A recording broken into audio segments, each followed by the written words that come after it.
ठीक है, दिख रहा है सबको स्क्रीन? आज एक बार दोबारा आते हैं।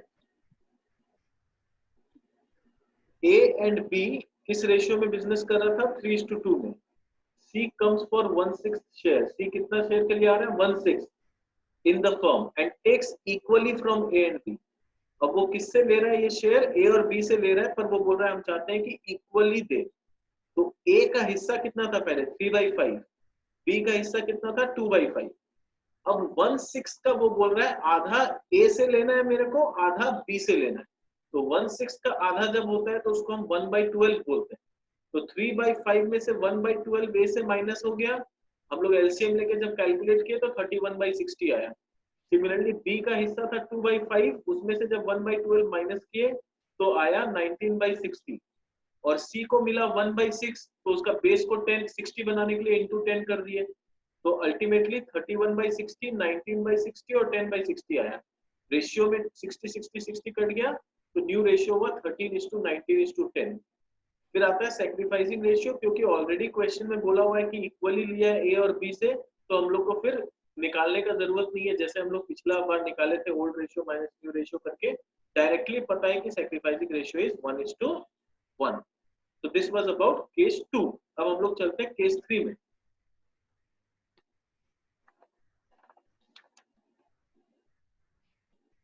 केस 3 में क्या है सिचुएशन?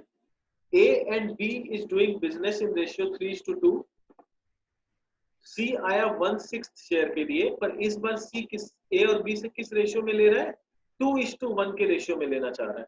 लास्ट टाइम वो 1:1 के रेशियो में लिया था, इस बार वो 2:1 के रेशियो में लेना चाह रहा है। तो इस बार भी देखो सैक्रिफाइसिंग रेशियो हम लोग को कैलकुलेट करने का जरूरत नहीं है, पता है 2:1 होगा। फिर भी मैंने यहाँ कैलकुलेट किया है just to show how to calculate. तो देखो सॉल्यूशन कैसे करेंगे? A का हिस्सा कितना था? 3/5। अभी वो डोनेट कितना कर रहा है सी को? अपना हिस्सा का 2/3। अपने हिस्सा का मतलब सॉरी अपने हिस्सा का नहीं, सी के हिस्सा का 2/3। तो सी का हिस्सा कितना था? 1/6, उसका 2/3 यानी 2/3 ऑफ 1/6। तो 2/3 इंटू 1/6 यानी 2/18 वो डोनेट कर रहा है। तो 3/5 माइनस 2/18 करेंगे तो सॉल्व करके आ जाएगा 44/90। वैसे बी का हिस्सा था 2/5, माइनस कितना करेगा वो? सी के हिस्सा का 1/3। तो सी के हिस्सा का 1/3 यानी 1/3 ऑफ 1/6। तो 2/5 माइनस 1/18 के तो 31/90 आया। सी को कितना मिला? 1/6 मिला। बेस को 90 बनाने के लिए मैंने 15 से मल्टीप्लाई कर दिया, तो आ गया 15/90। तो अल्टीमेटली न्यू रेशियो कितना हो गया? 44:31:15। ये हो गया मेरा न्यू रेशियो। सैक्रिफाइसिंग रेशियो वैसे तो मेरे को पता है 2:1 है, फिर भी just to show how to calculate हम लोग मैंने यहाँ दिखाया है। ओल्ड रेशियो क्या था? 3/5 था, और न्यू रेशियो कितना है? 44/90 है। तो old ratio minus new ratio किए तो आया 50/450। फिर बी का कितना था? ओल्ड रेशियो 2/5 था, न्यू रेशियो कितना है? 31/90। इसको भी जब एलसीएम लेके हम लोग सॉल्व करते हैं तो बनता है 25/450। तो अल्टीमेटली रेशियो हो गया 50:25। काट के आएगा 2:1, जो हम लोग को पहले से ही पता था कि ये 2:1 ही आना है। ठीक है, इनकेस हम लोग को एग्जाम में कैलकुलेट करने बोले तो कैलकुलेट करना आना चाहिए हम लोग। ठीक है, तो दिस वाज अबाउट केस 3। अब हम लोग आते हैं केस 4 पे। केस 4 क्या बोल रहा है? A:B का रेशियो है 3:2।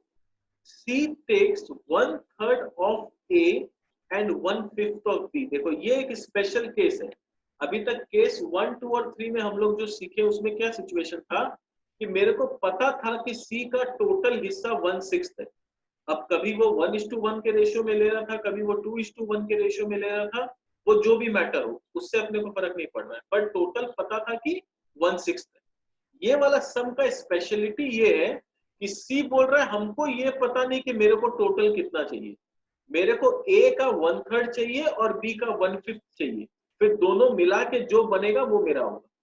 यानी सी को अभी शुरू में नहीं पता है कि उसको टोटल कितना हिस्सा चाहिए या उसका टोटल कितना हिस्सा होगा। वो खाली बोल रहे हैं मेरे को ए का 1/3 चाहिए और बी का 1/5 चाहिए। ठीक है, तो ये एक स्पेशल केस है, ध्यान रखना इसको।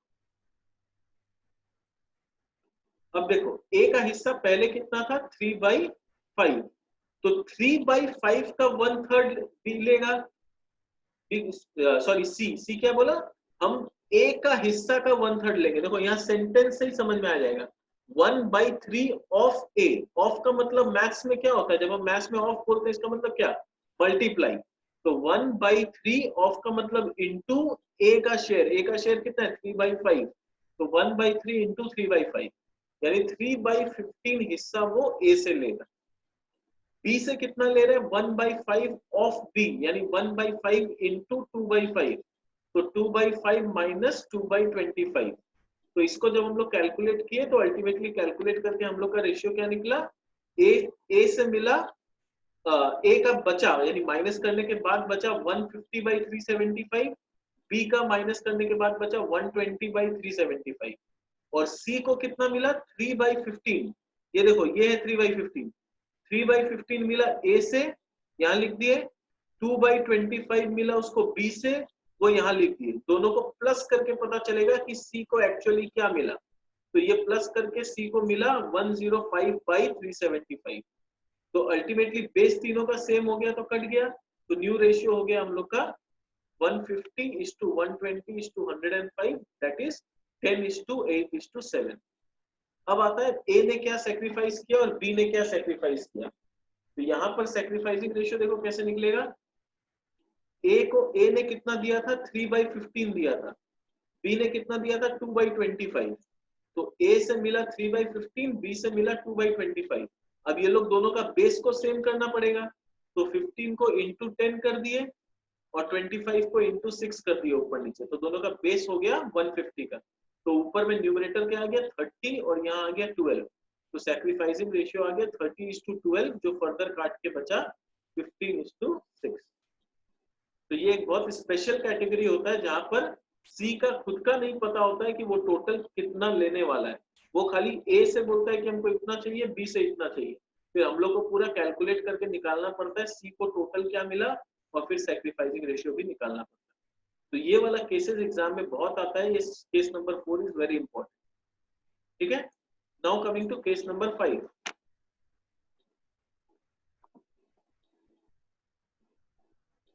केस 5, A:B का रेशियो 3:2 है, C कम्स फॉर 1/6 शेयर, दोबारा अपना लेवल पे आ गया 1/6 में आ गया।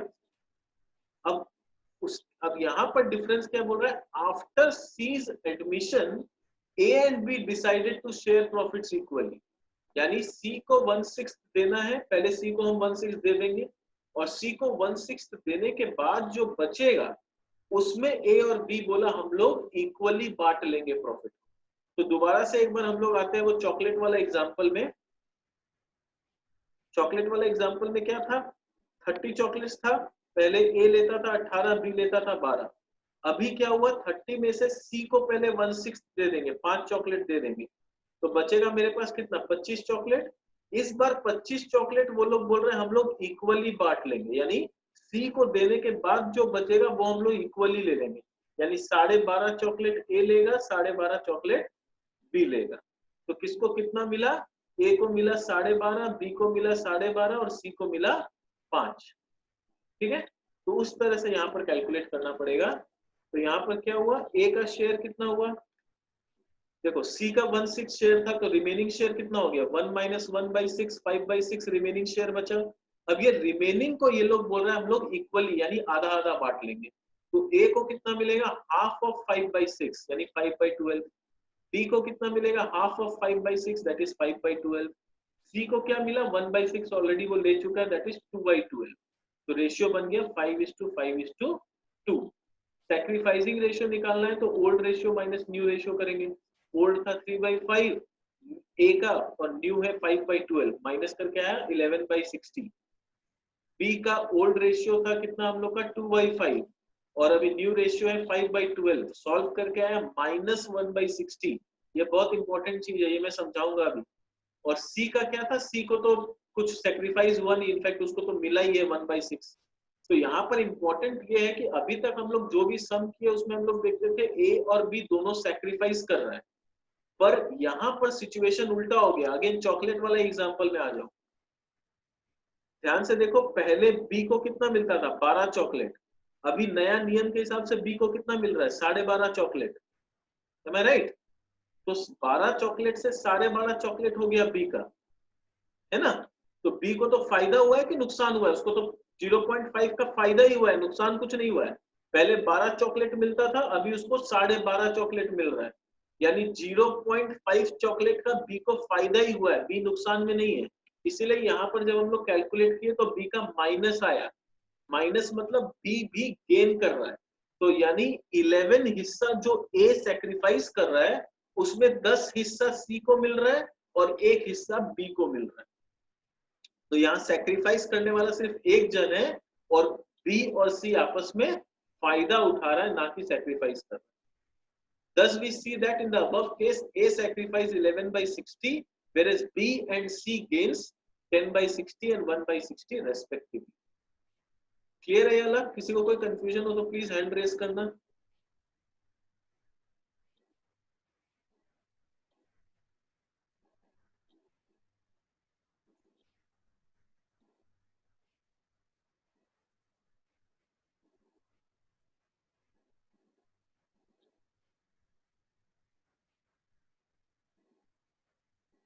तो ये तुम लोग को प्रैक्टिस करना है सारा, ठीक है। ये कैलकुलेशन क्लियर हो जाना चाहिए कल इवनिंग तक, क्योंकि कल इवनिंग दोबारा हम लोग करेंगे और नेक्स्ट टॉपिक कैरी फॉरवर्ड करेंगे।